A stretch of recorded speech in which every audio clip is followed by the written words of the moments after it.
हमने last time convolutional neural networks के जो ऑपरेशंस होते हैं उनके कुछ वेरिएंट्स देखे थे।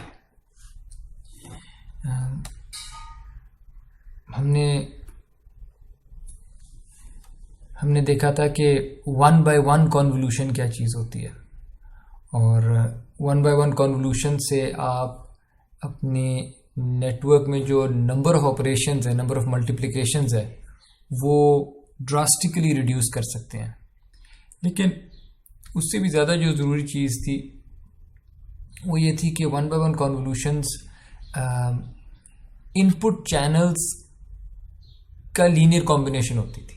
यानी अगर आपने अपने इनपुट चैनल्स को लीनियरली कंबाइन करके एक चैनल में कन्वर्ट करना है तो दैट्स अ 1 by 1 कॉन्वोल्यूशन।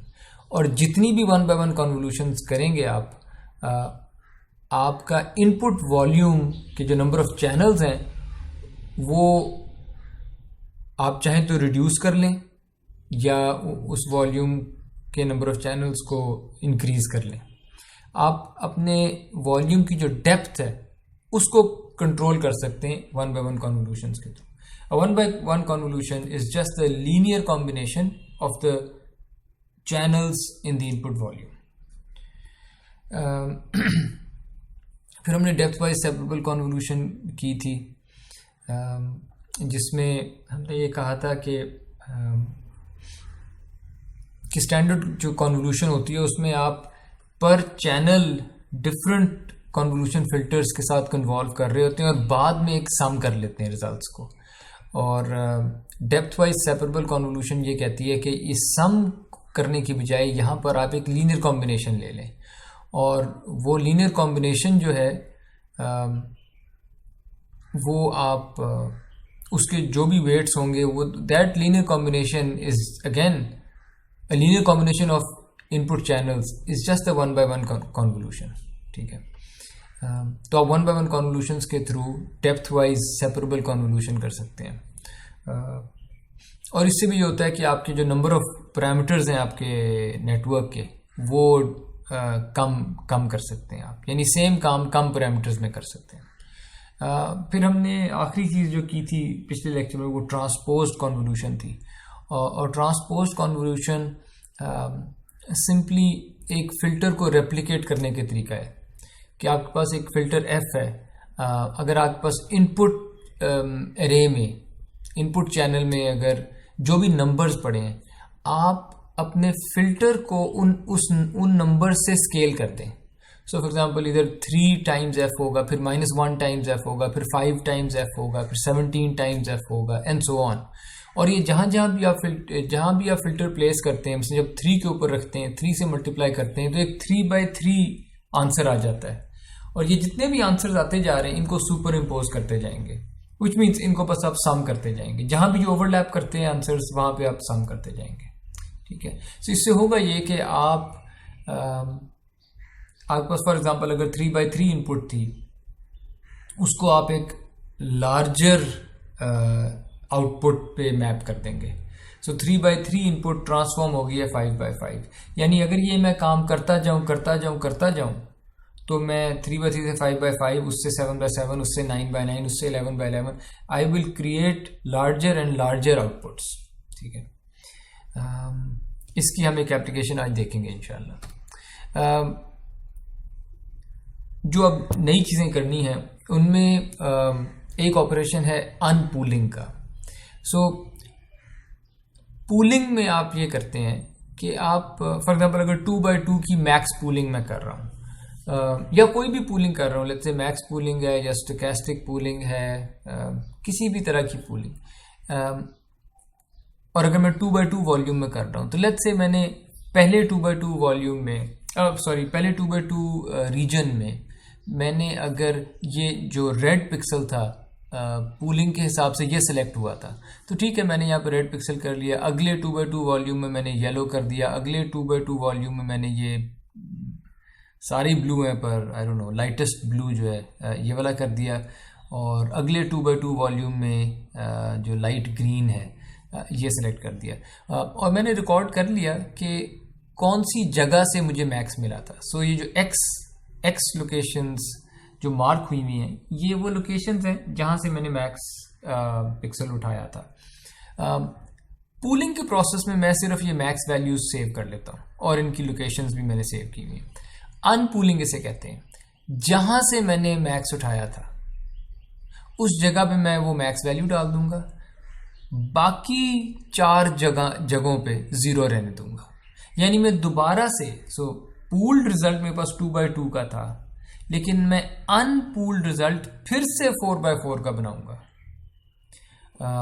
और सिर्फ जहां से मैंने मैक्स उठाया था वहां पे प्लेस कर दूंगा। अगले 2/2 रीजन में येलो जो मेरे पास वैल्यू पड़ी थी वो इस एक्स वाली लोकेशन पे, यानी जहां से उठाया था वहां पे प्लेस कर दूंगा। अगले 2/2 रीजन का जो ब्लू रिजल्ट मेरे पास सेव हुआ है पूलिंग के अंदर, वो मैं जाके सिर्फ इस एक्स वाली जगह पे सेव कर दूंगा। ग्रीन वाला भी मैं इस एक्स वाली जगह पे सेव कर दूंगा। सो अनपूलिंग में मैं वापस एक ओरिजिनल साइज की, या अगर 2/2 है तो वापस 4/4 की इमेज बनाता हूँ। हर जगह 0 पड़े होते हैं, सिर्फ उन जगहों पे जाके मैं पूलिंग वाली वैल्यूज डाल देता हूँ जहां से उठाई गई थी। इससे होता ही है कि जो सब सैम्पलिंग का रिजल्ट था, CNN में जो सब सैम्पलिंग का ऑपरेशन है, उसका इफेक्ट ये होता है कि इमेजेस छोटी होती जा रही हैं। अनपूलिंग इमेजेस के ये जो साइज रिडक्शन वाला प्रोसेस है उसको रिवर्स कर देता है। अब मैं दोबारा इमेजेस को बड़े से बड़ा कर सकता हूं अगर मैं अनपूलिंग करता रहूं, ठीक है। लेकिन इससे होगा ये, नोट करें कि अनपूलिंग से जो रिजल्ट क्रिएट हो रहा है वो काफी स्पार्स रिजल्ट है, ठीक है। स्पार्स रिजल्ट का मतलब ये है कि इट मोस्टली कंटेन्स 0,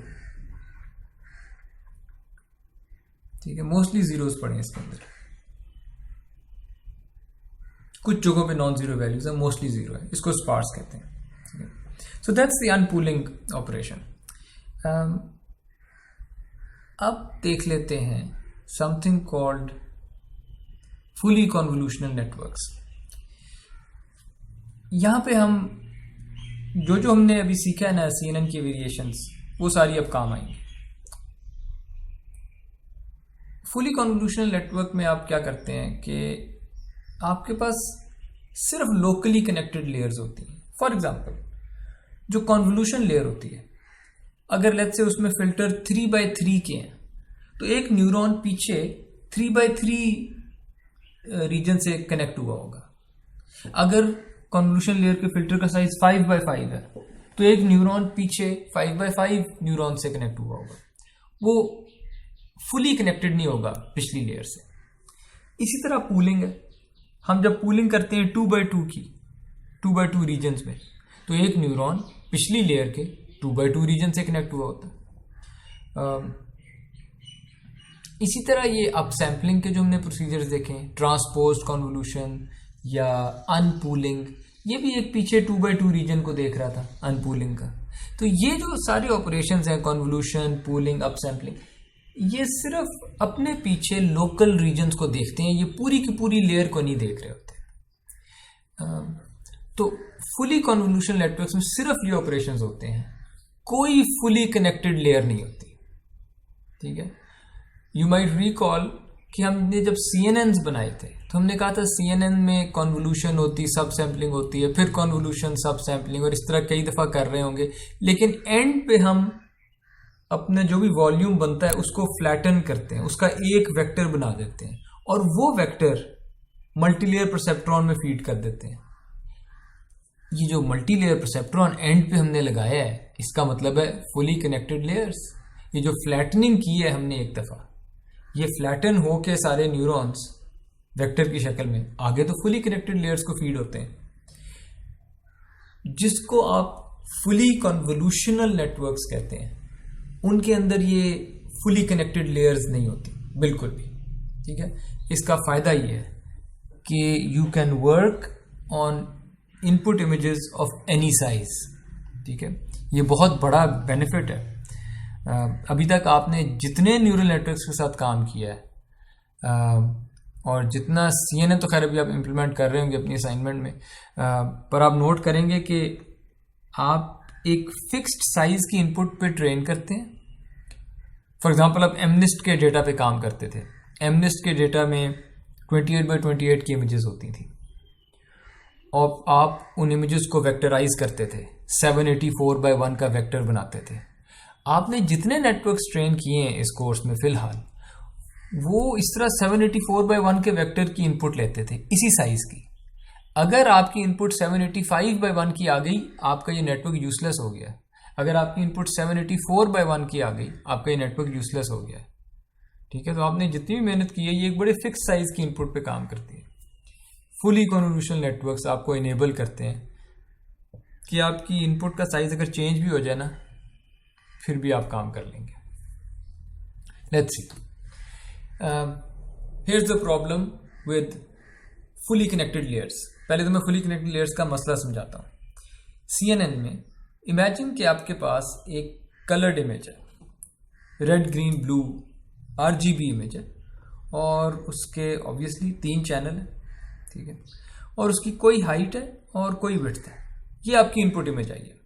वेल, आप इसको 32 कन्वोल्यूशन फिल्टर्स में से गुजारते हैं और फिर उन 32 कन्वोल्यूशन फिल्टर्स के रिजल्ट्स को सब सैंपल करते हैं, तो आपके पास एक रिजल्ट आ जाता है जो, क्योंकि सब सैंपल किया था तो हाइट बाय 2 हो जाएगा और विड्थ बाय 2 हो जाएगा, और चूंकि फिल्टर्स 32 थे तो इसके चैनल्स 32 हो जाएंगे। इस ब्लू वॉल्यूम को मैं फिर से कन्वॉल्व करता हूँ। इस बार मैं 64 कन्वोल्यूशन फिल्टर्स करता हूँ, तो इसके जो चैनल्स हैं वो 64 चैनल्स आ जाएंगे, और फिर से सब सैम्पलिंग की हुई है, तो फिर से हाइट और विड्थ और बाय फैक्टर ऑफ 2 रिड्यूस हो जाएंगे। तो ये हाइट बाय 4, विड्थ बाय 4 और 64 इसके चैनल होंगे।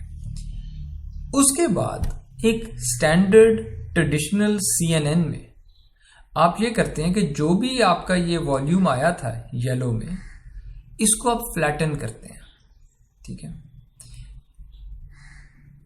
अगर मैं आपसे कहूं कि जब मैं फ्लैटन करता हूं तो मेरे पास जो न्यूरॉन्स हैं वो 1024 न्यूरॉन्स हैं। ठीक है, और फ्लैटन करने के बाद मैं किसी मल्टीलेयर परसेप्ट्रॉन में इसको भेज देता हूं। यहां पर मैंने पूरा मल्टीलेयर परसेप्ट्रॉन नहीं बनाया, मैंने यहां पर सिर्फ एक ही फुली कनेक्टेड लेयर बना दी है। मैं चाहता तो यहां कई फुली कनेक्टेड लेयर्स बना देता, पर एक लेयर बना के भी मेरा पॉइंट मैं अपना समझा सकता हूं कि यहां पर एक फुली कनेक्टेड लेयर है। ये जो ग्रीन न्यूरॉन है ये सारे 1024 न्यूरॉन से कनेक्टेड है। पर्पल न्यूरॉन अपने पीछे सारे 1024 न्यूरॉन से कनेक्टेड है। ऑरेंज न्यूरॉन सारों से कनेक्टेड है। ब्लू न्यूरॉन सबसे कनेक्टेड है। ओके, लेकिन मेरे पास एंड पे न्यूरॉन्स हैं कितने? मेरे पास 4 न्यूरॉन्स हैं, और इन न्यूरॉन्स के ऊपर मैं सॉफ्टमैक्स लगा देता हूं। अगर मैं सॉफ्टमैक्स एक्टिवेशन फंक्शन लगा रहा हूं इन 4 न्यूरॉन्स पे, इसका मतलब है कि मेरे पास पहले न्यूरॉन से जो भी नंबर निकल रहा है उसको I can interpret it as the probability of class 1। Second neuron outputs the probability of class 2, third neuron probability of class 3, fourth neuron probability of class 4। तो ये एक ऐसा नेटवर्क मैंने बनाया है, CNN है, जिसको आप एक कलर्ड इमेज देते हैं एज इनपुट, और उसका साइज होता है height by width, H/W by 3 channels, और ये न्यूरल नेटवर्क इवेंचुअली उस इमेज के लिए 4 क्लासेस की प्रोबेबिलिटीज आउटपुट कर देता है। ओके, नाउ यू रिमेंबर कि ये फ्लैटनिंग जो प्रोसीजर है, ये फ्लैटनिंग तो सिर्फ इन येलो वॉल्यूम के न्यूरॉन्स की रीअरेंजमेंट है। ये कोई मल्टीप्लिकेशन, कोई एडिशन और तो कुछ भी नहीं हो रहा है, सिर्फ येलो वाले न्यूरॉन्स को मैंने रीअरेंज किया हुआ है।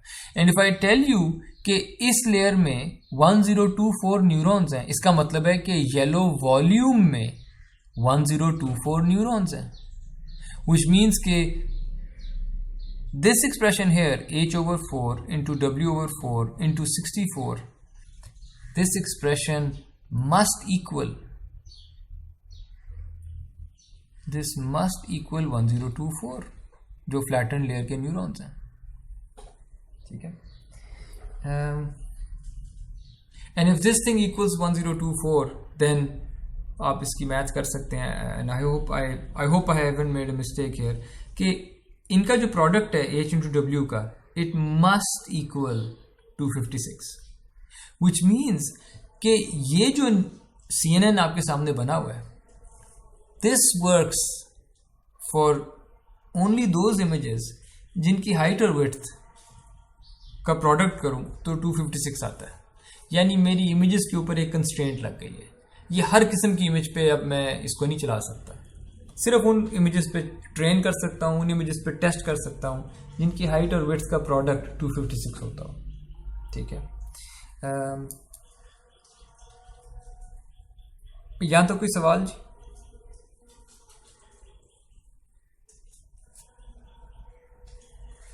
Any questions?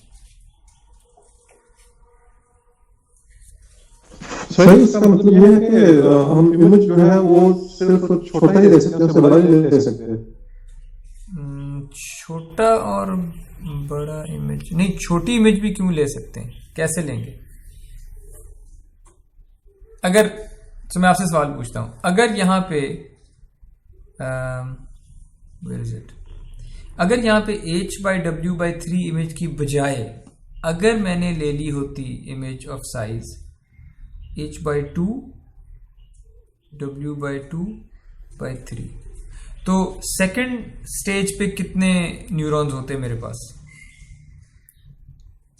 बताइए? नहीं, मैं सब कह रहा हूँ कि स्मॉल साइज की पिक्चर्स तो ले सकते हैं, लेकिन अगर जिनका प्रोडक्ट तो हाइट और विड्थ का 256 से ज्यादा है वो इमेजेस नहीं ले सकते।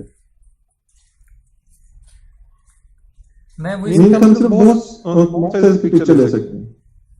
आप मुझे स्मॉल जरा समझाएंगे, स्मॉल से आपका मतलब क्या है?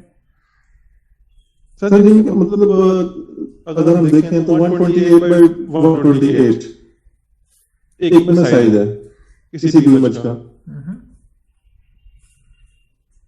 इसको स्मॉल कह रहे हैं? Yes, small size. नहीं, स्मॉल तो रिलेटिव है। आप मेरी एग्जांपल के साथ चलें। अगर ये इनपुट इमेज में h/w की बजाय h/2/w/2 इस साइज की अगर दे देता है इनपुट इमेज, तो यहां पे ब्लू वॉल्यूम का साइज क्या होता?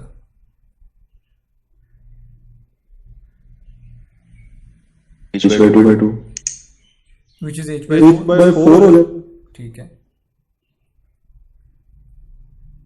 और येलो वॉल्यूम का साइज क्या होता? 8/8। Okay, h/8 w/8 by 64। तो यहां पर येलो वॉल्यूम में कितने न्यूरॉन्स अब आ गए हैं? यानी पहले जितने थे अगर उसके हिसाब से देखा जाए, उससे हाफ, उससे 1/4, क्योंकि हाइट और विड्थ दोनों आती हुई हैं। तो अब तो सिर्फ इतने न्यूरॉन्स आए होंगे, जबकि ये जो मैंने ग्रीन न्यूरॉन ट्रेन किया हुआ था, ये ग्रीन न्यूरॉन तो इतने वेट्स पे ट्रेन हुआ था। ये तो एक्सपेक्ट कर रहा था कि मेरे पास इतने वेट्स आते हैं, इतनी इनपुट आती है, उनको मैं अपने वेट से मल्टीप्लाई करता हूं। पर्पल न्यूरॉन तो इतने बड़े साइज पे ट्रेन हुआ था, ऑरेंज न्यूरॉन इतने बड़े पे ट्रेन हुआ था, ब्लू न्यूरॉन इतने सारे इनपुट्स को एक्सपेक्ट कर रहा था, इतने सारे उसके वेट्स थे। आपकी इनपुट इमेज जब छोटी हो गई थोड़ी सी, तो यहां पे जो वेक्टर बना है फ्लैटन होके, वो तो बहुत छोटा वेक्टर बन गया है। अब I don't know what to do with this, मेरे नेटवर्क को भी नहीं पता मैं क्या करूं इसका। ठीक है, सो आपकी जो भी शुरू का इनपुट साइज था h/w, अगर आप उसको चेंज करेंगे ट्रेनिंग के दौरान, टेस्टिंग के दौरान, किसी भी टाइम या छोटा करेंगे या बड़ा कर देंगे। ये h/2 किया था मैंने, आप इसको 2h कर देते। कुछ भी अगर आप चेंज करेंगे तो ये जो येलो वॉल्यूम है इसमें न्यूरॉन्स चेंज हो जाएंगे। इसका मतलब है जो फ्लैटेंड वेक्टर बनता है यहाँ पे, उसमें भी न्यूरॉन्स चेंज हो जाएंगे। अगर उसमें नंबर ऑफ न्यूरॉन्स चेंज हो गए तो ये जो मैंने ग्रीन वेक्टर ट्रेन किया है, इसके तो वेट्स फिक्स थे, इसके तो 1024 वेट्स होते हैं हर बारी। लेकिन येलो वॉल्यूम में कुछ और आ रहा है, ग्रीन में मैं हमेशा 1024 रखा हुआ है। ठीक है, ग्रीन, ओके, ग्रीन में तो चले वो आ रहा है जो येलो में आ रहा है, इशू ये नहीं है। इशू ये है कि ये जो आगे न्यूरॉन है इसने तो अपने आप को 1024 वेट्स पे ट्रेन किया था। पर्पल न्यूरॉन ने अपने वेट्स जो हैं 1024 वेट्स लर्न किए थे। इन सारे न्यूरॉन्स ने अपने 1024 वेट्स लर्न किए हुए थे। जब जहां से वॉल्यूम का साइज ऊपर नीचे हो जाएगा तो आगे अगले न्यूरॉन्स को अब कुछ समझ नहीं हम क्या करें। ठीक है, does that answer your question? Sir क्या आप इसकी इस स्लाइड की समरी बता सकते हैं कि इसका मतलब क्या है, कि जो आपने बात की अभी तक इसका मतलब क्या है शॉर्ट टू फॉल? मैं समझ नहीं पा रहा हूं कि इस जो आपने यहाँ बात किया कि हमारे पास सारे जो है W इक्वल टू 256 हो जाए। अगर मैं ग्रीन इनपुट वॉल्यूम की हाइट और विड्थ चेंज कर दूं तो क्या येलो वॉल्यूम में नंबर ऑफ न्यूरॉन्स चेंज होंगे या नहीं होंगे? जी सर, बिल्कुल चेंज होंगे। ग्रेट। और अब जो एंड पे ग्रीन न्यूरॉन पड़ा है और पर्पल न्यूरॉन और ऑरेंज न्यूरॉन और ब्लू न्यूरॉन, इनके तो वेट्स मैंने ट्रेनिंग से पहले, फुली कनेक्टेड लेयर है, मैंने कोई अरे रखा होगा, इनिशियलाइज किए होंगे इनके वेट्स, और वो मैंने 1024 वेट्स इनिशियलाइज किए हुए। क्या ऐसे नहीं आप फुली कनेक्टेड लेयर्स को ऐसे इनिशियलाइज नहीं करते थे शुरू में कि इतने इसके रोज हैं, इतने कॉलम्स होंगे और इस तरह का है? आपने अपनी न्यूरल नेटवर्क असाइनमेंट में बिल्कुल सर, हमने ये काम किया था कि हम मॉडल जब डिजाइन कर रहे थे, जी बिल्कुल, बिफोर फिट करने के या ट्रेन करने के, तो हमने उसके ऊपर बता दिया था कि ये जो फुली कनेक्टेड लेयर है इस ऊपर ये ये इस फ्लैटन लेयर जब हम करते हैं तो अंदर ये न्यूरॉन्स होंगे, इतने न्यूरॉन्स होंगे। और उससे भी आगे जब आप ग्रीन और पर्पल और ये सारे 4 न्यूरॉन्स हैं, इस लेयर के जब वेट्स आप इनिशियलाइज करते थे तो आप 4 बाय समथिंग का अरे बनाते थे, 4 बाय इनपुट्स का, तो वो 4 बाय 1024 का अरे है। जी सर। उसमें 1024 आपने फिक्स कर दिया होगा। आपने कहा होगा कि मेरी जो मल्टी लेयर परसेप्ट्रॉन है एंड पे, उसमें जो वेट्स हैं या एक लेयर के जो वेट्स हैं 1024 वेट्स हैं एक न्यूरॉन के, ये आप फिक्स कर चुके होंगे और आपने सारी ट्रेनिंग कर दी होगी। अब मैं आपसे कहता हूँ, ट्रेनिंग हो गई है, अब मैं आपसे कहता हूँ कि टेस्टिंग टाइम पे एक इमेज आई, वो H/W/3 की नहीं थी, ओके, वो आधे साइज की थी, H/2/W/2/3। उससे होगा ये कि येलो वॉल्यूम जो है इसमें अब कम न्यूरॉन्स होंगे, है ना? ऐसे ही है। और जब हम उसे फ्लैटन करेंगे तो फिर कम हो जाएंगे, वो 1024, हाँ, लेकिन वो कम होंगे। वो 1024 नहीं है। अब आखिरी लेयर को नहीं पता कि अब मैं क्या करूं। ठीक है, इनफैक्ट आप मल्टीप्लाई करने की कोशिश करेंगे, एरर आ जाएगा आपके प्रोग्राम में। ये नेटवर्क डिफरेंट, जब भी आपके पास फुली कनेक्टेड लेयर आती है ना, एक भी फुली कनेक्टेड लेयर आ जाए कहीं भी, इसका मतलब है कि वो अब एक्सपेक्ट कर रही है कि इनपुट एक ऐसे साइज की आई होगी कि नेटवर्क में से गुजरते गुजरते गुजरते जब यहां पहुंचती है तो मेरे हिसाब से उतने साइज की हो, 1024 की बन गई हो। ठीक है जी, बिल्कुल। ओके जी सर। एक्सक्यूज मी डॉक्टर नजर, जी जी, ये आप कह रहे हैं कि इमेजेस की इनपुट जो है, मतलब इनपुट साइज उसका प्री डिफाइंड होगा। हम लोगों ने ट्रांसफर लर्निंग जो रेसिटेशंस में किया है उसमें भी हम लोगों ने कहा कि जो नेटवर्क जिस तरह का इमेज साइज लेता है हम उसको उसमें ट्रांसफॉर्म कर लेते हैं। एब्सोल्युटली। तो इमेजेस तो हम ट्रांसफॉर्म कर सकते हैं, यानी कि 224/224 है या 28/28 है, जी जिस तरह का नेटवर्क हम यूज करने लगे हम उसके अकॉर्डिंग उसको ट्रांसफॉर्म कर लेंगे। बिल्कुल। तो क्या ये वाकई में यानी कि अगर हमें इनपुट साइज पता हो तो हम उसको ट्रांसफॉर्म कर लेंगे, इमेज के साइज का फिर इतना शायद इशू नहीं रहेगा? ठीक है, इनफैक्ट इमेज साइज आपको हमेशा पता होता है। आपको ये पता है कि नेटवर्क किस साइज की इनपुट ले रहा है, आपको ये पता है कि मेरी इमेज किस साइज की है, और आप उसको रीसाइज कर दें और नेटवर्क के हिसाब से कर दें। तो that's not a problem. But remember, जब आप रीसाइज करते हैं you might be losing some information. एक बहुत बड़ी इमेज है, उसको आपको रीसाइज करना पड़ रहा है, तो आप इंफॉर्मेशन लूज करेंगे या नहीं करेंगे? जी बिल्कुल, वो तो एक काइंड ऑफ ट्रेड ऑफ होगा फिर. ट्रेड ऑफ है, ट्रेड ऑफ है. और वो ट्रेड ऑफ, एक और भी इशू है. ये जो आपके प्री ट्रेंड नेटवर्क्स हैं, प्री ट्रेंड मॉडल्स होते हैं, चलिए आपने जिक्र कर ही दिया तो इस पर थोड़ा सा डिस्कस कर लेते हैं.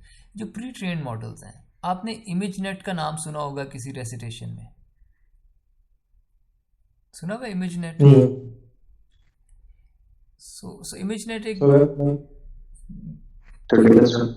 एक डेटा सेट है मिलियंस ऑफ इमेजेस का.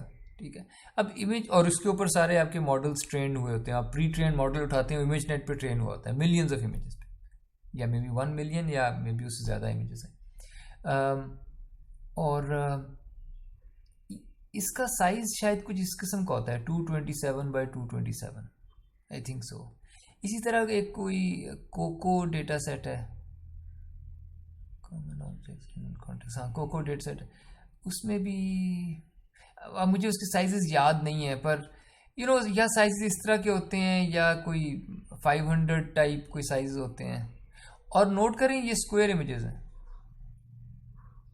अक्सर स्क्वायर होती हैं या स्क्वायरिश होती हैं, एस्पेक्ट रेशो ऐसी होती है. नाउ इमेजिन मेरे पास टेक्स्ट लिखा हुआ आगे, मेरे पास इमेजेस हैं टेक्स्ट की, इस तरह की इमेजेस हैं. He was sitting, hand writing images हैं. अब इनकी एस्पेक्ट रेशो बहुत फर्क है, 1 से बहुत फर्क है एस्पेक्ट रेशो इनकी. रोज बहुत कम है, कॉलम्स बहुत ज्यादा है. अब इसको जब आप रीसाइज करेंगे 227 बाई 227 फॉर एग्जाम्पल, या स्क्वायर बनाने की कोशिश करेंगे, you will destroy a lot of the structure जो इसको हैंड राइटिंग बनाता है, जिससे पता लगता है कि ये लिखा हुआ है ही वॉज सिटिंग. ठीक है, सो ये रीसाइजिंग जो है ना, अगर तो स्क्वायर इमेज है तो रीसाइज करें तो you want really, square image को स्क्वायर इमेज पे रीसाइज करें तो इतना फर्क नहीं पड़ेगा. लेकिन इस तरह की बहुत ही डिफरेंट एस्पेक्ट रेशो को आप स्क्वायर की तरह रीसाइज करें, you will destroy a lot of the input images structure. So तो that's why it's not just as simple as saying कि आप रीसाइज कर लें. रीसाइज करने से कोई फर्क तो पड़ता है. ठीक है जी, does that answer your question या concern? Does it address your concern? Okay. तो ये तो है फुली कनेक्टेड लेयर्स. यानी जब भी आप फुली कनेक्टेड लेयर डालेंगे, इसका मतलब है कि आप अपनी इनपुट इमेज के साइज को रिस्ट्रिक्ट कर रहे हैं. उस पर कोई शर्त लगा दी आपने कि फिर इस साइज की होनी चाहिए थी इनपुट इमेज. लेट्स सी कि हम इससे कैसे बच सकते हैं. अब मैं ये करने लगा, मेरे पास फिर से इनपुट इमेज आई, वही H/W/3 की 3 चैनल से. मैंने वही 32 फिल्टर्स लगाए, फिर मैंने 64 फिल्टर्स लगाए.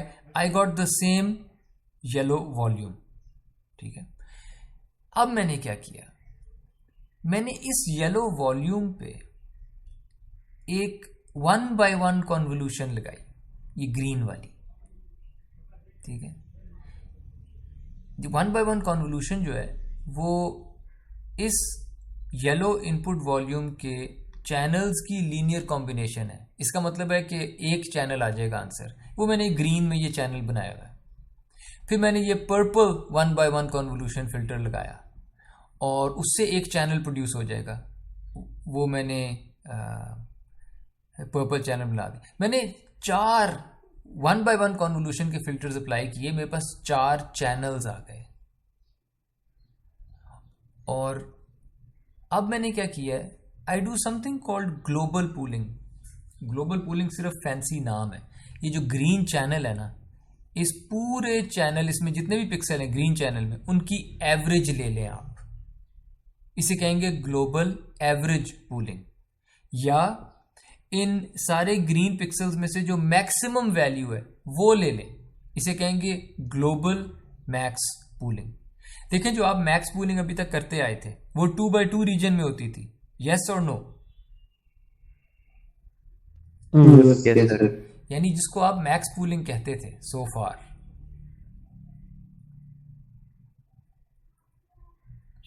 यस सर, वो फिल्टर के हिसाब से होती थी। उसमें आप 2x2 का रीजन देखते थे, उसमें से मैक्स उठाते थे। वेल, वो 2x2 का रीजन था, इट वॉज लोकल। लेकिन अगर मैं पूरे चैनल में से मैक्स उठा लेता हूं, जहां भी वो मैक्स आ रहा है, लेट्स से यहां पे था वो मैक्स, तो इसे कहेंगे ग्लोबल मैक्स पूलिंग। ठीक है। सिमिलरली अगर मैं एवरेज पूलिंग कर रहा था तो मैं इन 4 लोकल वाली एवरेज पूलिंग, तो मैं इन 4 जगहों में से एवरेज ले लेता था। अगर मैंने ग्लोबल एवरेज पूलिंग करनी है तो मैं पूरे चैनल की एवरेज वैल्यू ले लूंगा। Is it clear now, local और ग्लोबल में फर्क? कंफ्यूजन तो नहीं है आपको कोई इसमें? Yes sir. ओके, तो इससे ये होगा कि मेरे पास जो 4 चैनल्स आए थे, हर चैनल एक नंबर में कन्वर्ट हो जाएगा, और वो जो नंबर्स हैं वो मैं अपने न्यूरॉन की आउटपुट समझ लेता हूँ और उनके ऊपर एक सॉफ्टमैक्स लगा देता हूँ, और मेरे पास इस तरह 4 नंबर्स पे सॉफ्टमैक्स लगेगा तो मेरे पास 4 प्रोबेबिलिटीज आ जाएंगी, क्लास 1 की, क्लास 2, क्लास 3 और क्लास 4 की प्रोबेबिलिटीज आ गई मेरे पास। I have achieved what I was doing in the last slide। पिछली स्लाइड में एंड रिजल्ट देखें, इनपुट क्या थी? पिछली स्लाइड में मेरे पास एक इनपुट आई थी इमेज, और मैंने एंड पे प्रोबेबिलिटीज निकाल ली थी। कितनी? 4। अगली स्लाइड पे क्या किया मैंने? मेरे पास इनपुट इमेज आ गई और मैंने 4 प्रोबेबिलिटीज निकाल ली जितनी मेरी क्लासेस हैं। तो at the end of the day मैंने सेम चीज अचीव कर दी है, बट इन डिफरेंट वेज। पिछले स्लाइड पे फुली कनेक्टेड लेयर थी, इस स्लाइड पे कोई फुली कनेक्टेड लेयर नहीं है। इस स्लाइड पे क्या हो रहा है? कॉन्वोल्यूशन सब सैंपलिंग, कॉन्वोल्यूशन सब sampling, convolution convolution convolution convolution, global pooling, जो कि या एवरेजिंग हो रही है या मैक्स ले रहे हैं, जिस तरह से भी आपने पूल करना है, ठीक है, स्टोकेस्टिक है, जिस तरह से भी करना है आपने, ठीक है। और एंड पे 4 नंबर आ गए हैं, जबकि मैंने एक दफा भी फुली कनेक्टेड लेयर नहीं बनाई, विच मीन्स अब h/2 की इमेज जरा लेके आए यहां पे इनपुट इमेज में। अब मेरी ये एग्जांपल आप लोगों ने मेरे साथ करनी है। इनपुट इमेज अब मैंने h/2 की कर दी है इनपुट। यहां क्या होगा साइज? h/4। यहां क्या होगा साइज?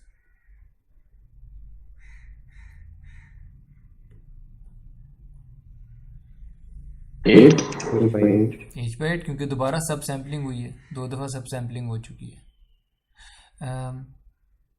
Okay, h/8 w/8 64। अब लगी है 1/1 कॉन्वोल्यूशन। 1/1 कॉन्वोल्यूशन जो है वो चैनल्स को रिड्यूस करती है। रिमेंबर, 1/1 कॉन्वोल्यूशन चैनल एक प्रोड्यूस कर देगी, लेकिन हाइट और विड्थ इसको इफेक्ट नहीं करती। इसका मतलब है कि ये जो ग्रीन चैनल यहां पे आया है, इसका वही h/8 ही होगा साइज, h/8 बाय w/8। और कितने चैनल्स आए हैं? जितनी कॉन्वोल्यूशन सी 1/1 उतने। Okay fine.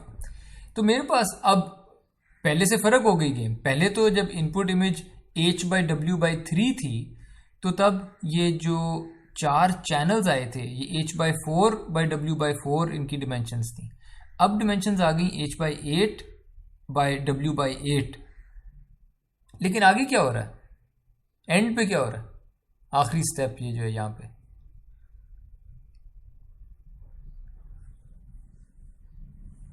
What is यहाँ this? से 4 वैल्यूज आ जाएंगी। यहाँ से हर चैनल को एक नंबर में नहीं कन्वर्ट कर रहा मैं। जी एग्जैक्टली। तो डज इट मैटर कि वो चैनल का साइज h/4/w/4 था या h/8/w/8 था या मिलियन था या 10/10 था या 5/5 था या डज इट मैटर कि चैनल का साइज क्या था? एवरेज तो एक नंबर ही आएगा। तो और वो नंबर मेरे पास आ गया है, 4 नंबर आ जाएंगे मेरे पास और 4 प्रोबेबिलिटीज आ जाएंगी सॉफ्ट मैक्स के बाद एंड आई एम डन। यानी इमेज का साइज भले कम हो जाए, इमेज का साइज भले इंक्रीज हो जाए, 2h कर दें आप, और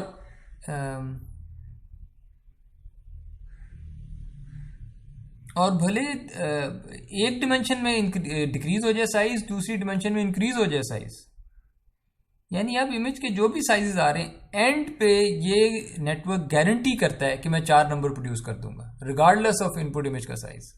सो ये जो इनपुट इमेज के साइज की डिपेंडेंसी थी ना हमारी, जो कि फुली कनेक्टेड लेयर्स की वजह से थी, we have removed that dependency and that's a wonderful thing. जी जी सर, ये हमने एमएल की पावर है जी,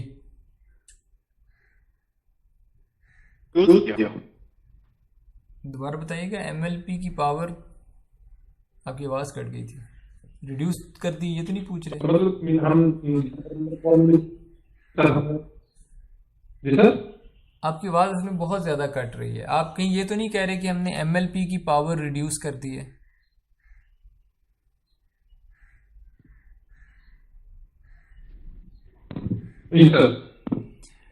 वेल, रिड्यूस कैसे कर दिया? उस एमएलपी से आपने 4 प्रोबेबिलिटीज निकालनी थी, मैंने 4 प्रोबेबिलिटीज निकाल दी हैं।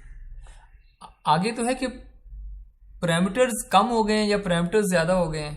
अगर पैरामीटर्स बहुत कम हो गए हैं तो आप ये जो 1/1 कॉन्वोल्यूशंस हैं ये मल्टीपल दफ़ा कर लें और लेयर्स बना दें, और लेयर्स बना दें 1/1 कॉन्वोल्यूशंस की।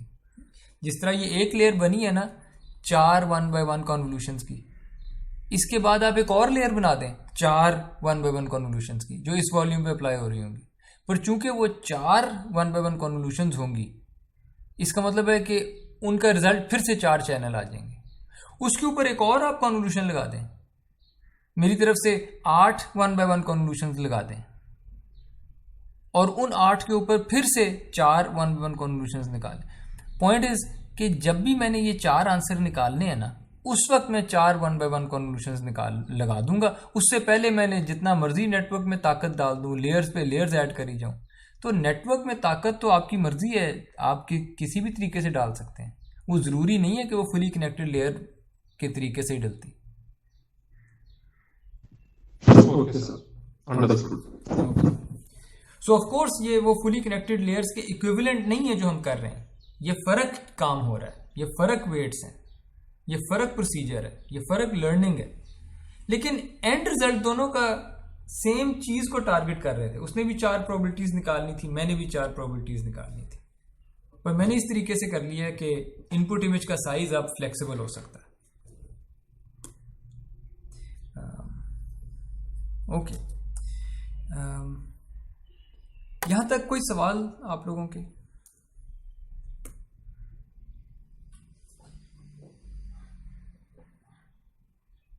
यहाँ पे तो हमारा डीप न्यूरल नेटवर्क तो गायब हो गया ना। कैसे? लाइक हम कन्वोल्यूशन में तो कर रहे हैं किस्म से एफ प्रॉब, लेकिन इवेंट पे हमारा फुली कनेक्टेड लेयर होता है जिसमें हम मल्टीपल लेयर्स ऐड करते जाते थे जी। वो चीज़ तो गायब हो।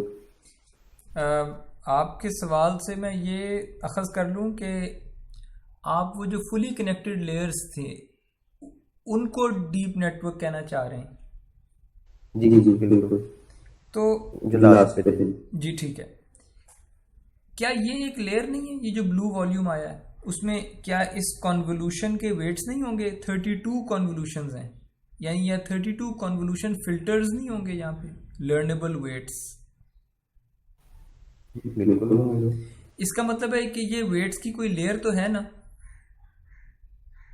जी वो फुली कनेक्टेड नहीं है, लेकिन कोई वेट्स की लेयर जरूर है यहाँ पे।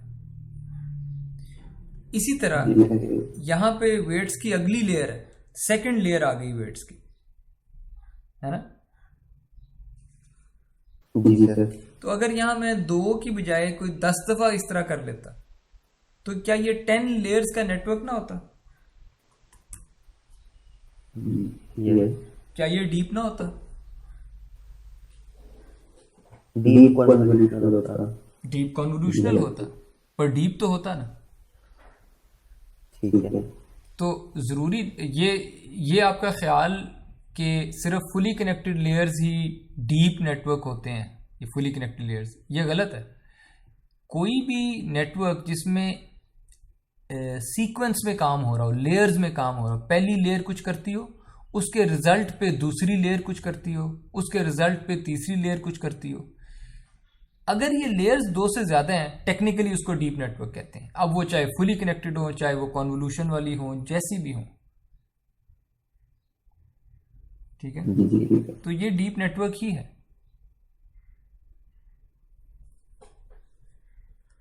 ठीक है जी, और कोई सवाल जी, कोई कंफ्यूजन?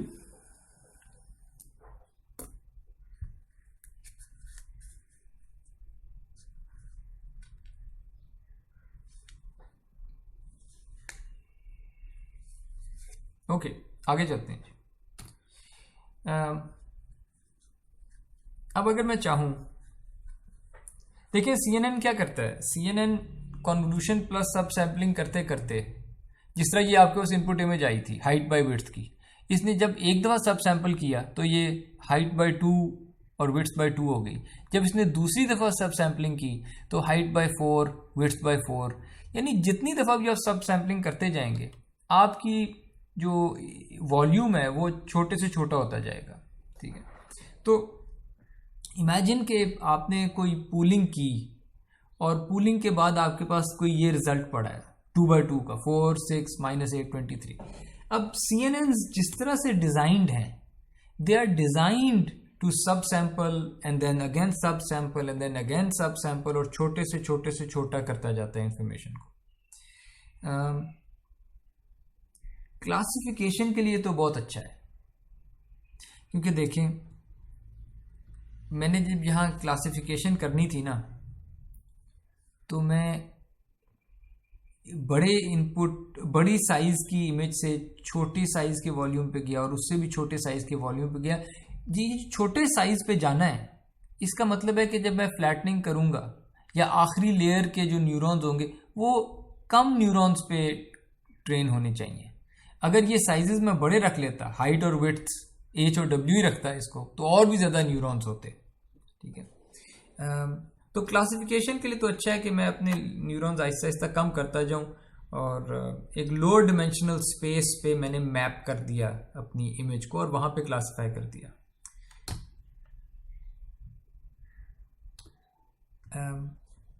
लेकिन लेट्स से मैंने क्लासिफाई नहीं करना, मेरा मकसद CNN में से चीज को गुजारने के बाद मैंने क्लासिफाई नहीं करना, मैंने एक नई इमेज बनानी है।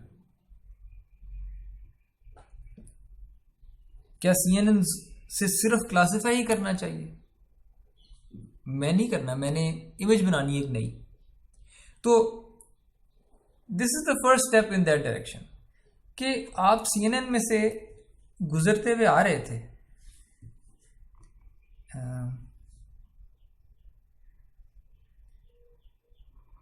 यानी ये आप CNN में से होते हुए आ रहे हैं, कॉन्वोल्यूशन सब सैम्पलिंग, कॉन्वोल्यूशन सब सैम्पलिंग होता हुआ। इस वक्त आप यहाँ पे पूलिंग आपने की और आपके पास इस वक्त ये 4 नंबर्स आ गए हैं। बस मैं इन 4 नंबर से वापस एक बड़ी इमेज बनाना चाहता हूं। पहला स्टेप, मैं अनपूलिंग करूंगा। अनपूलिंग में आपको पता है कि ये 4 उस जगह पे प्लेस कर दूंगा, ये 2/2 है, 4/4 की इमेज बनाऊंगा, 4 उधर प्लेस करूंगा जहां से ये आया था, 6 उधर प्लेस करूंगा 2/2 के अंदर जहां से ये आया था, -8 वहां प्लेस करूंगा 2/2 वाले रीजन में जहां से ये आया था, बाकी जगह जीरोस रख दूंगा। इस तरह 23 प्लेस कर दूंगा, बाकी जगह जीरोस रख दूंगा। अनपूलिंग हो गई।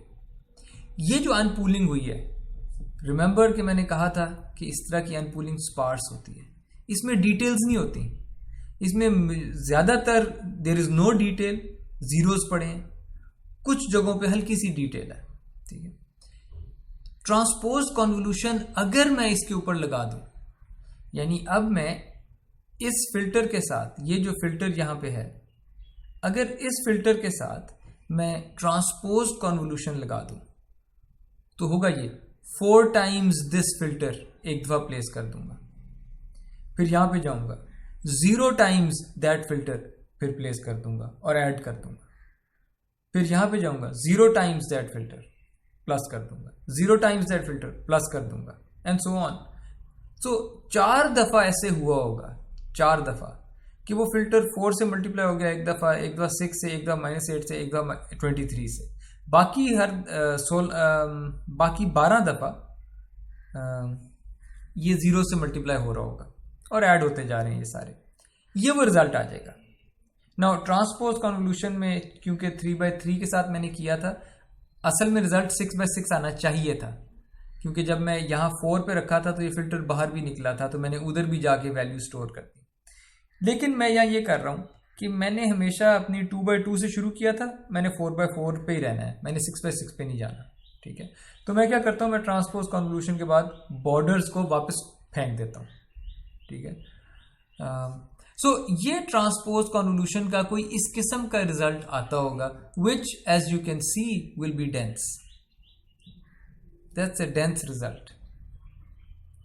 हुआ क्या है, मेरे पास इमेज छोटी होते होते होते होते सिर्फ 2/2 इतनी रह गई थी, मैंने उसको बड़ा तो किया वापस 2/2 और 4/4, लेकिन उसमें डिटेल नहीं थी, और मैंने ट्रांसपोज कॉन्वोल्यूशंस लर्न करूंगा, अब ऐसी ट्रांसपोज कॉन्वोल्यूशंस लर्न करूंगा जो इस खाली 4/4 की इमेज को भरना सीखेगी, इसको डेंस किस्म की इमेज बना देगी, ठीक है। तो इस पूरे प्रोसेस को आप अप सैम्पलिंग समझ सकते हैं कि पहले सिर्फ जो जो इंफॉर्मेशन आ गई पूलिंग में, उसको अनपूल करके प्लेस कर दें, वो स्पार्स होगा, लेकिन फिर डिटेल्स फिल करने के लिए ट्रांसपोज कॉन्वोल्यूशन के फिल्टर्स लर्न कर लें आप। इस पूरे प्रोसेस को आप CNN में अप सैम्पलिंग कह सकते हैं। और असल मैं यहीं पे छोड़ दूंगा बात, असल में और डिटेल्स में नहीं जाऊंगा, लेकिन this is all you need. अगर आप इस बात पे कन्विंस हो गए हैं कि मैं पूलिंग करते करते जहां छोटी जगह पे जा सकता था, मैं अप सैम्पलिंग करते करते दोबारा बड़ी जगहों पे भी जा सकता हूं, और अगर मैंने टारगेट में इमेजेस रखी हुई हैं तो ये इमेजेस प्रोड्यूस करना ही सीखेगा। ये मैं बार बार करूंगा ना अप सैम्पलिंग, इस अप सैम्पल रिजल्ट के ऊपर अगर मैं फिर से अप सैम्पलिंग करूं तो ये 2/2 से 4/4 पे गया था, ये 4/4 से 8/8 पे चला जाएगा, वो 8/8 से 16/16 पे चला जाएगा, फिर 32/32 पे चला जाएगा। तो ये तो कोई 5 अप सैम्पलिंग्स में या 4 अप सैम्पलिंग्स में मैं 2/2 से 32/32 की इमेजेस पे पहुंच गया हूँ, ठीक है। तो that's how you can generate images via CNNs। अब इमेजेस आप क्यों जनरेट करना चाहेंगे? वेल बिकॉज इट्स इंटरेस्टिंग कि क्या कंप्यूटर्स इमेजेस जनरेट कर सकते हैं, ठीक है। तो एक तो ये वैसे है कि आप नेचुरल इमेजेस बनाना चाहेंगे, और अगर आप वाकई इमेज ही जनरेट करना चाहते हैं तो फिर आप आइडेंटिटी फंक्शन रखते हैं अपने आउटपुट लेयर पे, जो भी 32/32, 64/64 जो भी आउटपुट लेयर का साइज है, उधर आइडेंटिटी फंक्शन अगर आप वहां प्लेस कर दें तो रिग्रेशन हो रही है और वो किसी भी तरह के पिक्सल प्रोड्यूस कर सकता है। लेकिन अगर आप नॉर्मल इमेज नहीं प्रोड्यूस करना चाहते, आप चाहते हैं कि मेरी इनपुट इमेज का जो साइज था ना, उसी साइज की एक इमेज प्रोड्यूस हो, लेकिन उस पर हर पिक्सल पे लेबल पड़ा हो, किसी क्लास का लेबल, ठीक है। तो अगर तो आपने क्लासिफिकेशन करनी है, 2 क्लास क्लासिफिकेशन है हर पिक्सल की, तो हर पिक्सल पे सिग्मॉइड लगा दें। अगर हर पिक्सल कि मल्टी क्लास क्लासिफिकेशन है तो हर पिक्सल पे सॉफ्टमैक्स लगा दें, तो हर पिक्सल के क्लासेस की प्रोबेबिलिटीज प्रोड्यूस कर रहा होगा, हर पिक्सल। ठीक है, तो that's why you maybe you want to have CNNs जो आउटपुट में एक इमेज के साइज की चीज़ प्रोड्यूस करें। वो इमेज भी हो सकती है, वो पिक्सल्स के लेबल्स भी हो सकते हैं, फिर आप हर पिक्सल को क्लासिफाई कर सकते हैं। तो इस तरह की एक प्रॉब्लम होती है सेमेंटिक सेगमेंटेशन। सेमेंटिक सेगमेंटेशन में आप हर इमेज के अंदर जितने भी ऑब्जेक्ट पड़े हैं ना उनको सेगमेंट करते हैं कि ये एक ऑब्जेक्ट है, ये कोई और ऑब्जेक्ट है, ये कोई और ऑब्जेक्ट है, लेकिन साथ ही उसको बताते भी हैं कि ये कौन सा ऑब्जेक्ट है। हर रीजन का मीनिंग बताते हैं कि this region corresponds to a dog, this region corresponds to a cat, this region corresponds to a sofa, this region corresponds to a computer monitor और टेलीविजन, इस तरह की चीज़ें। और या this pixel corresponds to none of the objects, it just corresponds to background. ठीक है, तो इसको सेमेंटिक सेगमेंटेशन कहते हैं। आप बताते भी हैं कि ये कोई और ऑब्जेक्ट है, ये कोई और ऑब्जेक्ट है, और कौन सा ऑब्जेक्ट है ये भी बताते हैं आप। ठीक है, तो अगर आप ये चाहते हैं तो आप ये चाहेंगे कि मैं इमेज इनपुट करूं, उसी साइज की एक आउटपुट आ जाए मेरे पास, और उस आउटपुट में हर पिक्सल मुझे प्रोबेबिलिटी बता रहा होगा कि मैं कौन सी क्लास का पिक्सल हूं। वो हर क्लास की प्रोबेबिलिटी बता रहा होगा। इतनी प्रोबेबिलिटी है कि I belong to class 2, class 1, इतनी probability I belong to class 2, class 3, class 4। So अगर 21 क्लासेस हैं तो हर पिक्सल के कॉरस्पॉन्डिंग 21 प्रोबेबिलिटीज प्रोड्यूस हो रही होंगी। और ये ऐसे ही हो रहा होगा कि शुरू में CNN है, तो CNN ने आई डोंट नो जो भी इमेज का साइज था, लेट्स से 200 बाय 200 का था, उसने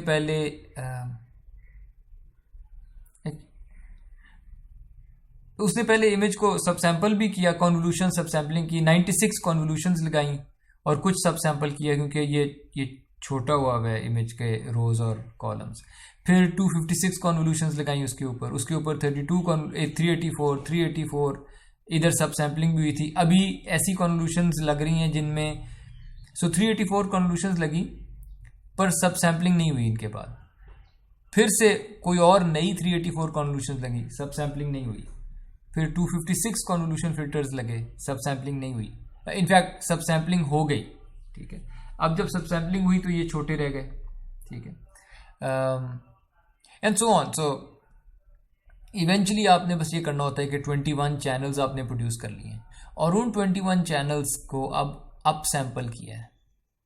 यहाँ कोई ना कोई इधर से इधर आने में कोई अप सैम्पलिंग लगी होगी, और अप सैम्पलिंग हमने देख लिया है कि वो अनपूलिंग और ट्रांसपोज कॉन्वोल्यूशन इनके थ्रू हो सकती है। इससे ये होगा कि आप अप सैम्पलिंग करके दोबारा बड़ी इमेज आपने बना ली है और उस इमेज में हर पिक्सल के ऊपर सॉफ्टमैक्स लगा हुआ है 21 क्लासेस वाला, और वहाँ से आपको हर पिक्सल का किसी क्लास में होने की प्रोबेबिलिटीज पता लग जाती हैं। तो आप CNNs के थ्रू सेगमेंटेशन करना सीख सकते हैं। यानी if you have a data set जिसमें आपके पास इनपुट्स में ये चीज़ पड़ी है और टारगेट्स में ये सेगमेंटेशंस पड़ी हैं। ठीक है, सेमेंटिक सेगमेंटेशंस कि ये फलां ऑब्जेक्ट का पिक्सल है, ये फलां ऑब्जेक्ट का पिक्सल है, ये फलां ऑब्जेक्ट का पिक्सल है। इस तरह के पेयर्स अगर आपके पास पड़े हैं, इस तरह के नेटवर्क में डाल दें and you will train a CNN जो इमेजेस को देख के चीज़ों को सेगमेंट भी कर देगा और क्लासिफाई भी कर देगा। ठीक है, तो that's a fully convolutional neural network. इससे एक इसका जो पेपर था वो आई थिंक 2015 में आया था और 2015 में इसकी एक इम्प्रूवमेंट भी आई थी और उसको डीकॉन्वोल्यूशनल नेटवर्क कहते थे। आइडिया एक्चुअली उसका बिल्कुल यही है, बस उसने ज़रा सा और स्ट्रक्चर्ड तरीके से इम्प्लीमेंट कर दिया। सो डीकॉन्वनेट ये होता है कि आपके पास इमेज आई, उस इमेज के ऊपर आपने वही स्टैंडर्ड कॉन्वोल्यूशंस लगाई, मैक्स पूलिंग लगाई, फिर कॉन्वोल्यूशन लगाई, max pooling, convolutions, max pooling, convolution, ये करते गए। एंड पे आपने इस तरह 1 by 1 का एक कोई इनकोड कर लिया कि आपने अपनी इमेज को ये इनपुट इमेज आई थी, इट हैज़ बीन इनकोडेड, उसकी एक ट्रांसफॉर्मेशन बना दिया कि now this vector here represents your image. इसको उठाएगा और जिस तरह से मैं डाउन सैंपल करता गया हूं कॉन्वोल्यूशंस और मैक्स पूलिंग्स के थ्रू, अब मैं अप सैंपल करने लगा हूं, ठीक है। और मैं बिल्कुल अपने नेटवर्क को, अगर मैं इसको कॉन्वोल्यूशन नेटवर्क कह दूं जो छोटा करता है चीज़ों को, अब ये इसको उन्होंने नाम दे दिया डी कॉन्वोल्यूशन नेटवर्क, जो शायद टेक्निकली अच्छा नाम नहीं था, क्योंकि डी कॉन्वोल्यूशन एक इमेज प्रोसेसिंग में, सिग्नल प्रोसेसिंग में डी कॉन्वोल्यूशन एक प्रॉपर एग्जिस्टिंग एक ऑपरेशन है, ठीक है। तो इसको डी कॉन्वोल्यूशन नहीं कहना चाहिए था, लेकिन उन्होंने नाम रख दिया और अब हिस्टोरिकली ये नाम रहा है। इनफैक्ट ट्रांसपोज्ड कॉन्वोल्यूशंस, वो भी तो कॉन्वोल्यूशन का ऑपोजिट सा काम करती हैं। ट्रांसपोज्ड कॉन्वोल्यूशंस का एक नाम डी कॉन्वोल्यूशन भी है, और वो गलत नाम रखा हुआ है। और कई साल ये चला डी कॉन्वोल्यूशन, लेकिन इस पे लोगों ने एतराज़ किया था, तो अब ज़्यादातर डी कॉन्वोल्यूशन का लफ्ज़ नहीं यूज़ किया जाता, ट्रांसपोज कॉन्वोल्यूशन ही कहते हैं। बहरहाल यहाँ पे डी कॉन्वोल्यूशन इसलिए कहा हुआ है क्योंकि कॉन्वोल्यूशन अगर छोटा करता है चीज़ों को, तो इसलिए उन्होंने डी कॉन्वोल्यूशन कह दिया कि आप बड़ा करने लगे चीज़ों को। तो ये अब सैम्पलिंग बिल्कुल उसी तरह हो रही है। ये यहाँ पे इसने पहले अनपूलिंग करता है, और अनपूलिंग के बाद यहाँ पे ट्रांसपोज कॉन्वोल्यूशंस हो रही हैं, ठीक है। और इन रिजल्ट, और फिर बॉर्डर भी क्रॉप कर रहे हैं, क्योंकि ट्रांसपोज कॉन्वोल्यूशन असल में आउटपुट को बड़ा कर देती है, ये उसी साइज का रख रही है, तो बॉर्डर्स क्रॉप कर रहे हैं।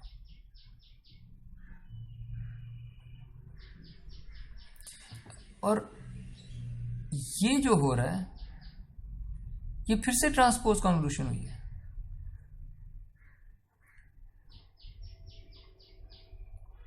ठीक है, वही बॉर्डर क्रॉपिंग के साथ। और तीसरी दफा फिर से ट्रांसपोज कॉन्वोल्यूशन हुई है, यानी इसने स्पार्स सी कोई अप सैंपल्ड चीज बनाई और इसने डिटेल्स फिल इन की हैं,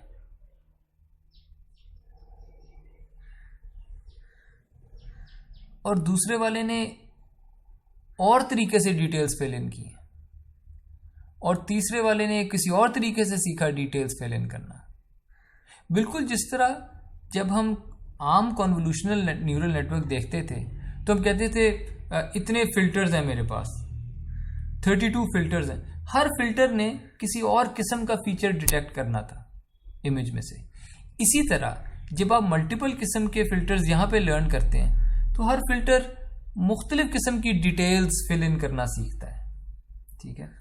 और तो हुआ ये कि 1/1 से 7/7 पे गया, 7/7 से 14/14 पे गया, 14/14 पे फिर इसने यही किया, एक दफ़ा अनपूलिंग की और उसके बाद डिटेल्स फिल करने वाले ट्रांसपोज कॉन्वोल्यूशंस ले आया। फिर 28/28 पे था, उसने अनपूलिंग की तो 56/56 पे चला गया, और उसके बाद डिटेल्स फिल इन करने वाले ट्रांसपोज कॉन्वोल्यूशंस ले आया, एंड सो ऑन, अनटिल इसके पास जो इमेज का साइज था वही आउटपुट का साइज आ जाता है। और अब हुआ ये है कि इनपुट आई थी, मैंने इनकोड किया, और इस इनकोडिंग को यूज करके फाइनली मैंने डीकोड कर लिया, मैंने डीकोड कर लिया। डीकोड क्या किया है कि इस इमेज में सेगमेंटेशन का या सिमेंटिक सेगमेंटेशन का क्या रिजल्ट होना चाहिए था, ठीक है। तो this is called a D convolutional neural network. इस पे कोई सवाल?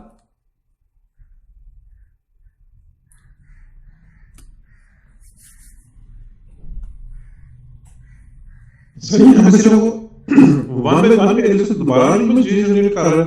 Yes, isn't it interesting, fascinating? Sir मतलब ये कैसे सारी चीजों को ये मतलब इसलिए है कि सिर्फ दो इमेज को सिर्फ दो हिस्सों में सेगमेंट करेगा? नहीं, 21 डिपेंड करता है आपकी मर्जी। मर्जी है उसका, 1 by 1 से ताल्लुक नहीं है, चाहे 21 हो चाहे 100 हो डिफरेंट क्लासेस, चाहे सिर्फ 2 हो। मीन सर ये सिर्फ एक वैल्यू से इमेज को दोबारा रीजनरेट कर रहा है, ये थोड़ा सा नहीं हो रहा। एक वैल्यू नहीं है, एक वैल्यू नहीं है, 1 by 1 का एक पूरा वेक्टर है।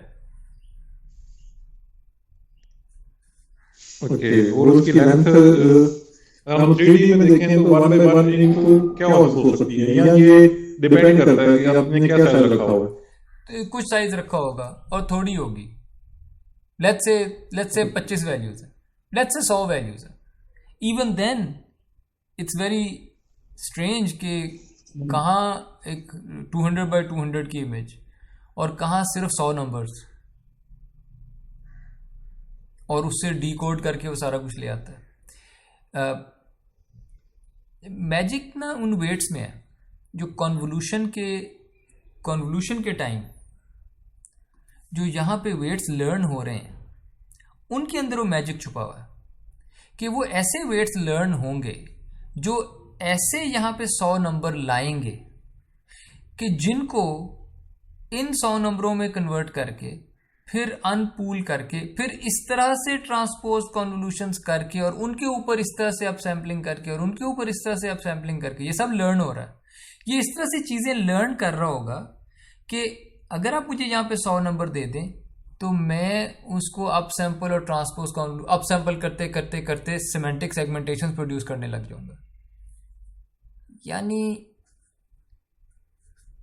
नेटवर्क ने खुद ही अपने आप को ट्रेन ही ऐसे किया है कि आप मुझे इमेज दें और मुझे उसका टारगेट दें, मैं इमेज की ऐसी रिप्रेजेंटेशन लर्न करने वाले फिल्टर्स ट्रेन कर लूँगा कि जिनके ऊपर ये वाले फिल्टर्स भी मैं इस तरह से ट्रेन कर लूँगा कि उसकी बनाई हुई रिप्रेजेंटेशन को मैं क्विकली सिमेंटिक सेगमेंटेशन में कन्वर्ट कर दूँगा।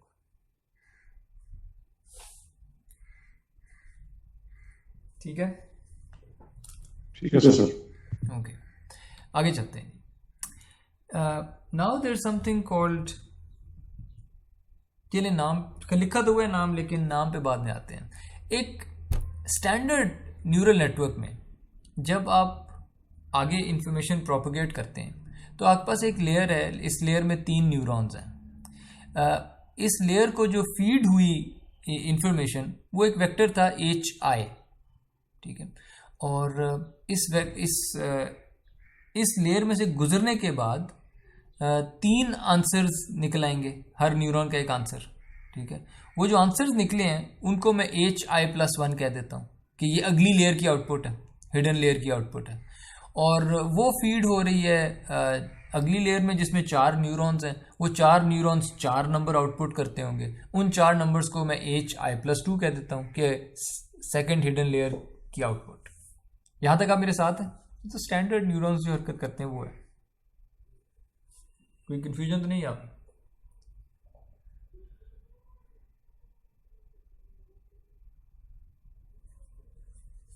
एनीवन?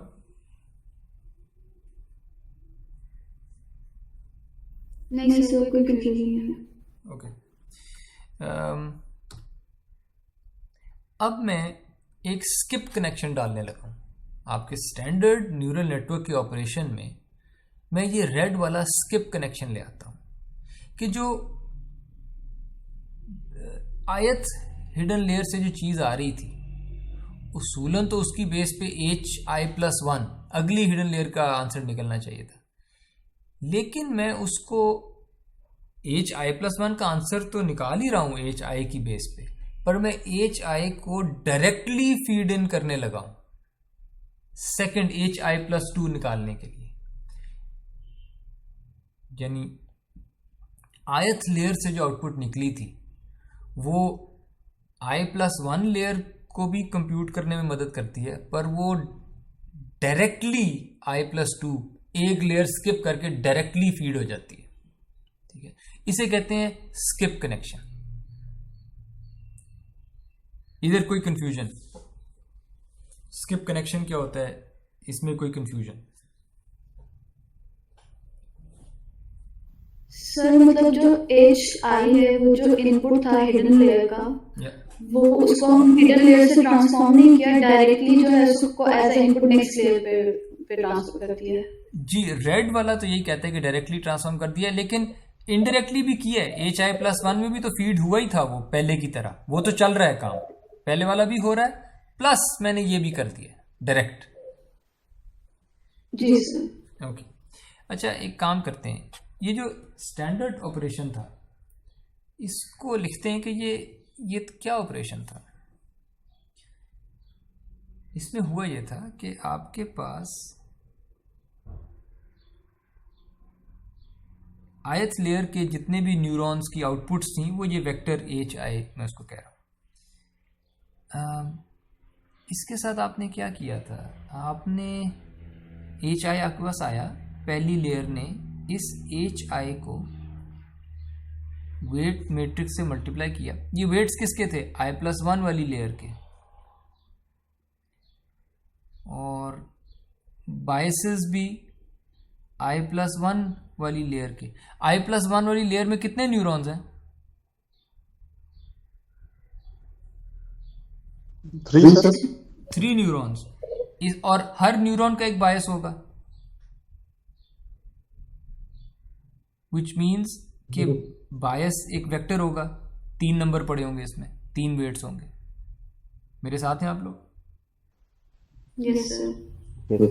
ओके, इससे जो भी आंसर आता है, यानी इनफैक्ट जो आंसर आया उसको मैं फिर एक्टिवेशन फंक्शन में से गुजारा, लेट्स से रीलू में से गुजार दिया। ऐसे ही होता है ना नॉर्मल फंक्शनिंग। Yes sir. और इससे जो आंसर आया रीलू से गुजारने के बाद उसको ही तो मैं कह रहा हूं कि वो I+1 लेयर हिडन लेयर की आउटपुट है, HI+1। फाइन, उसके साथ मैंने क्या किया होगा, HI+1 के साथ मैंने क्या किया, उसको HI+2 के वेट से मल्टीप्लाई किया होगा। उसको HI+1 वाले वेक्टर को मैंने WI+2 इस लेयर के वेट से मल्टीप्लाई किया, प्लस बायस ऐड किए, कौन से वाले, लेयर I+2 के जो बायस थे 4 थे, ठीक है। ये कर दिया, और फिर क्या किया, एक्टिवेशन फंक्शन में पास किया, उसको रीलू में से गुजारा, और मेरे पास जो आंसर आ गया उसको मैंने कहा कि ये HI+2 है। ठीक है, ये तो straight forward normal neural network में जो काम होता है ये वो है। अब लेट मी कॉपी दिस,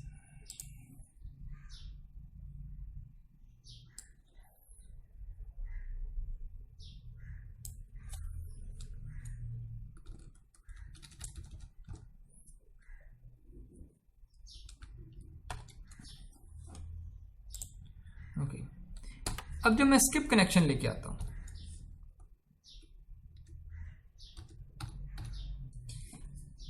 तो स्किप कनेक्शन में क्या चीज चेंज हो रही है, क्या आप लोग बता सकते हैं? सर इसमें हम एक लेयर छोड़ के उससे पिछली लेयर के जो आउटपुट है वो भी हम पास कर रहे हैं। जी, तो वो शायद सिर्फ यहां पे नहीं आएगी,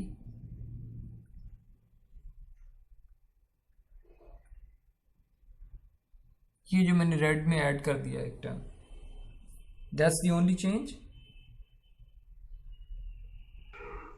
यस सर। राइट, यानी HI+2 जब आप निकालते थे ना, उसको निकालने में मैंने HI डायरेक्टली फीड किया हुआ है HI+2 निकालने के लिए, यानी इसका जो रीलू जब कंप्यूट होगा उससे पहले मैंने डायरेक्टली HI फीड कर दिया है। That's what I have done here, that's the only change. इस स्किप कनेक्शन को, और ये जिस तरह से मैंने कंप्यूट किया HI डायरेक्टली पास करके, इसको रेजिडुअल कनेक्शन भी कहते हैं। ठीक है। और ये जो ब्लॉक मैंने बनाया है, अगर मैं इसको ब्लॉक के तौर पे देखूं, यानी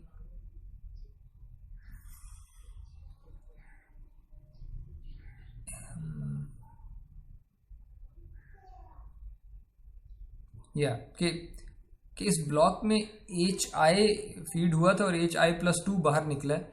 ये 2 लेयर्स का एक ब्लॉक है और इस पूरे ब्लॉक, ब्लू ब्लॉक की जो फंक्शनिंग है वो ये नीचे लिखी हुई है, ठीक है। द ओनली डिफरेंस इज कि HI डायरेक्टली फीड हो रहा है। इसको एक और एंगल से देख लेते हैं, ठीक है। ये वही चीज़ है जो पहले हो रही थी।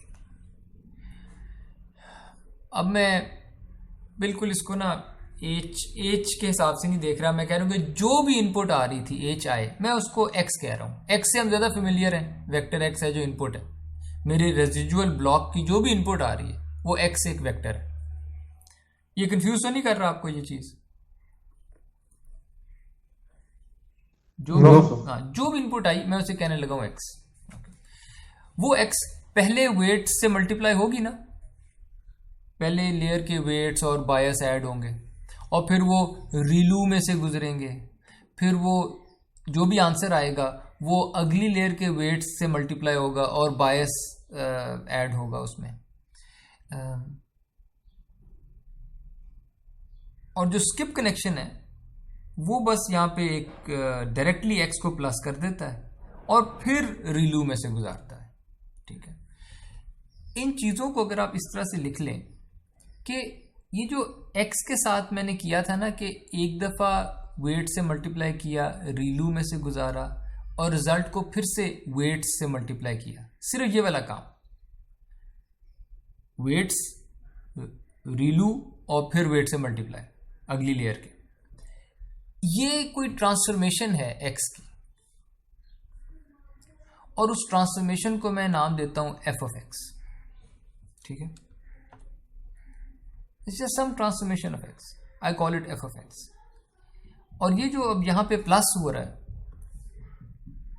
ये सिर्फ ये कह रहा है कि जो भी f(x), X की जो भी ट्रांसफॉर्मेशन आपने अचीव की है, ये पिछली 2 वेट वाली लेयर्स में जो भी X की ट्रांसफॉर्मेशन आपने अचीव की है, उसमें X को डायरेक्टली ऐड कर दें और फिर रीलू में से गुजारें। यानी at the end of the day residual block ये चीज करता है, जिसको मैं रेजिडुअल ब्लॉक कह रहा हूं, स्किप कनेक्शन वाला, वो ये फंक्शन कंप्यूट करता है।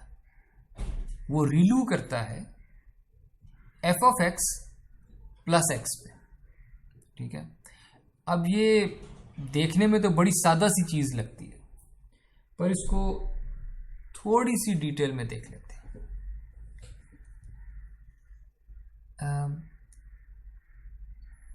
मैं यहाँ पे लिख देता हूँ कि ये कर क्या रहा है। ये कर रहा है रीलू ऑफ जो भी वेट्स की लेयर्स में से गुजर के इसके साथ हुआ वो f(x) हो रहा है, प्लस जो इनपुट मेरे पास आई थी वो यहाँ पे। इस f(x) पे फोकस करते हैं। अगर f(x) 0 हो गया हो,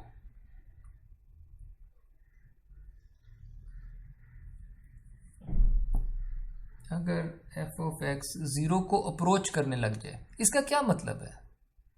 f(x) अगर 0 को अप्रोच करने लग गया, आप लोग बता सकते हैं मुझे इसका क्या मतलब है? वैनिशिंग ग्रेडियंट की प्रॉब्लम आ रही है। अभी तो मैं फॉरवर्ड प्रोपगेशन कर रहा हूं, अभी तो मैंने बैक प्रॉप नहीं की। तो आप ऐसा कहें, वैनिशिंग ग्रेडियंट ना कहें। वैनिशिंग क्या है? ये उसकी वैल्यू वैनिश हो रही है, जो भी फंक्शन हम पास कर रहे हैं, उसका आउटपुट 0 को अप्रोच कर रहा है। वैनिशिंग सिग्नल कह दूं? जी सर। क्योंकि जब मैं फॉरवर्ड प्रोपगेशन करता हूं तब तो मेरा सिग्नल पास हो रहा है ना। मेरा सिग्नल, अगर इनपुट सिग्नल कोई आया था, वो ट्रांसफॉर्म हुआ, अगली लेयर फिर ट्रांसफॉर्म हुआ, अगली लेयर में फिर ट्रांसफॉर्म हुआ।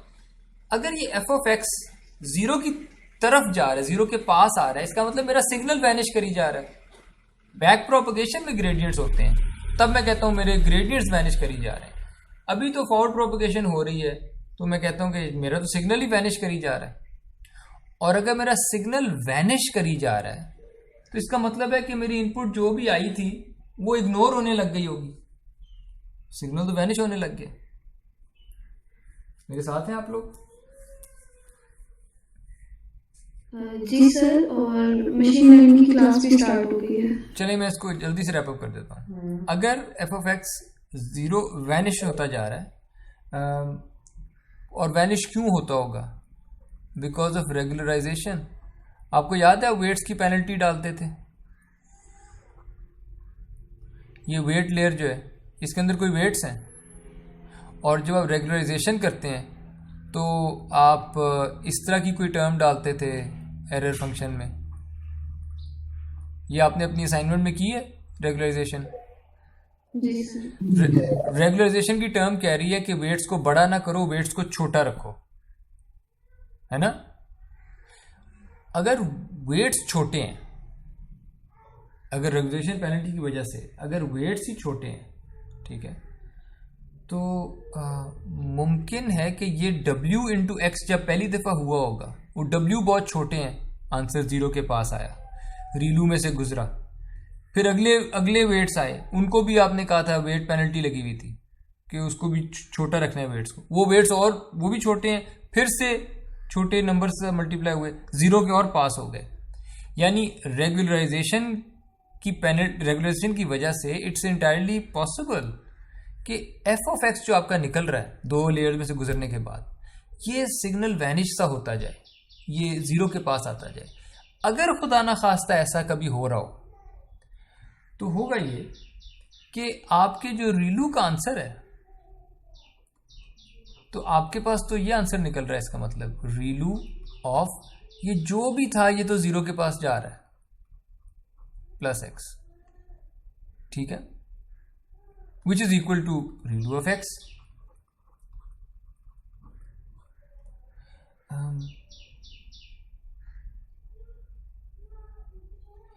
लेकिन अगर ये x खुद पीछे कहीं से आ रहा था और खुद भी किसी रीलू से निकला था, तो अगर ये रीलू से निकला है,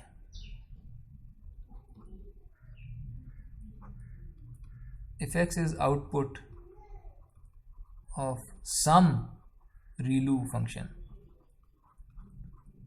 तो मुझे बताएं x नेगेटिव हो सकता है? रीलू फंक्शन कैसा होता है? नेगेटिव के लिए वो जीरो हो जाता है।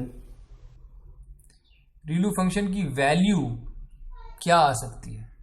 रीलू फंक्शन की जो आउटपुट है, can it ever be less than zero? No sir.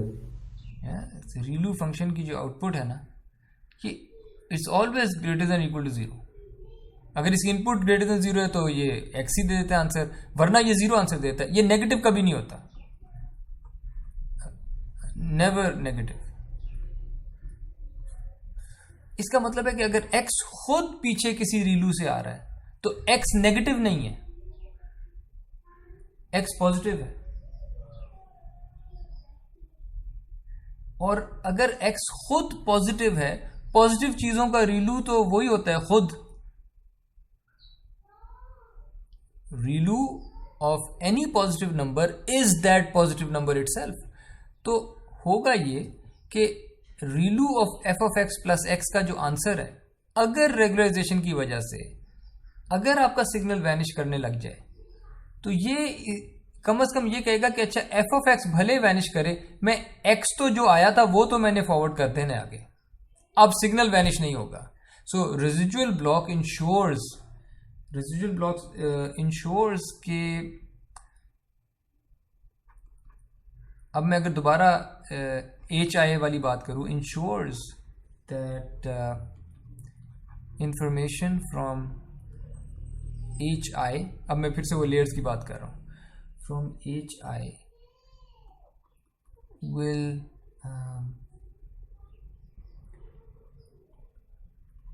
at least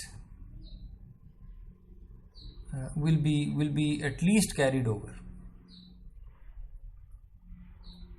ये नहीं होगा कि एफ ऑफ एक्स जीरो हो गया तो सब कुछ अब जीरो चलेगा. अगर एफ ऑफ एक्स जीरो हो भी जाए, एच आई जैसा भी था वो कैरी ओवर, कम अज कम वो कैरी ओवर जरूर होगा.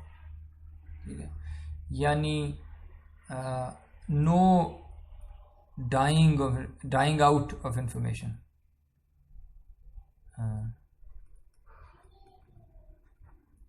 No dying out of information. And that is what deep learning is about. जिसको आप deep learning कहते हैं. Deep learning is all about retaining information. Forward pass में भी information retain रहे, backward pass में भी information retain रहे. यही deep learning चाहती है, चलती इस वजह से है. तो ये जो रेजिजुअल ब्लॉक है ये इंफॉर्मेशन को मरने नहीं देता, ना फॉरवर्ड में ना बैकवर्ड में. और इसलिए रेजिजुअल ब्लॉक्स की बेस पे जो आर्किटेक्चर बनता है उसे कहते हैं रेजिजुअल नेटवर्क या resonate. And this network is really really deep, really really deep. यानी फॉर एग्जांपल 52 लेयर्स का एक मशहूर है, 100 लेयर्स वाले होते हैं, 150 लेयर्स वाला होता है, 1000 लेयर्स वाले रेजनेट्स भी हैं. This was unheard of 10 years ago, इतनी लेयर्स वाले नेटवर्क्स.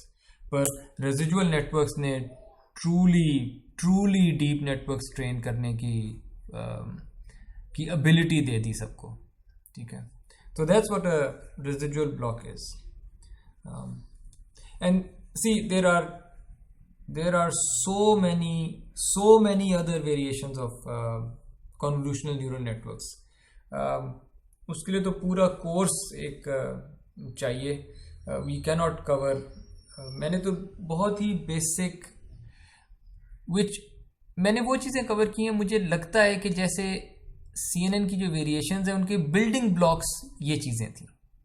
यानी आपको बहुत सारी CNN की वेरिएशंस अब समझ आ जाएंगी अगर आपने ये रेजिजुअल ब्लॉक समझ लिया, अगर आपने 1 by 1 कॉन्वोल्यूशन समझ लिए, अगर आपने डेप्थ वाइज सेपरेबल कॉन्वोल्यूशन समझ लिए. जितने भी हमने टॉपिक्स आज के और पिछले लेक्चर में किए, तो आपको बहुत सारी वेरिएशन समझ आ जाएंगी CNN की. चलिए ठीक है, बाकी इंशाल्लाह अगली दफ़ा करेंगे. Apologies for going over time. जी. तो जो हमने तक काम किया, अगर लेट्स सपोज हमारे पास जो फंक्शन है fx वो जीरो अप्रोच नहीं करता, लेकिन हम फिर भी उसके अंदर x जो है वो ऐड कर रहे हैं, इससे हमारे जो नेटवर्क के अंदर या उस लेयर के अंदर बहुत ज्यादा बायस ऐड नहीं हो रहा है.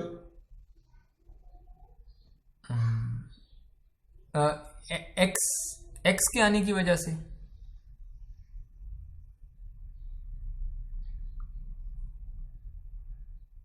Yes sir.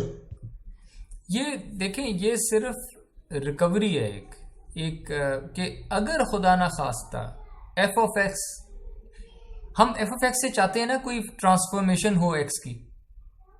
अगर खुदा ना खास्ता एफ ऑफ एक्स जो ट्रांसफॉर्मेशन है वो जीरो वेक्टर बन गया, खुदा ना खास्ता, तो तब हमारे पास कम से कम एक्स है आगे भेजने के लिए. लेकिन अगर f of x zero vector नहीं बना, एफ ऑफ एक्स ने वाकई एक्स को ट्रांसफॉर्म कर लिया, तो ठीक है, वो ट्रांसफॉर्मेशन अब ऐड हो रही है.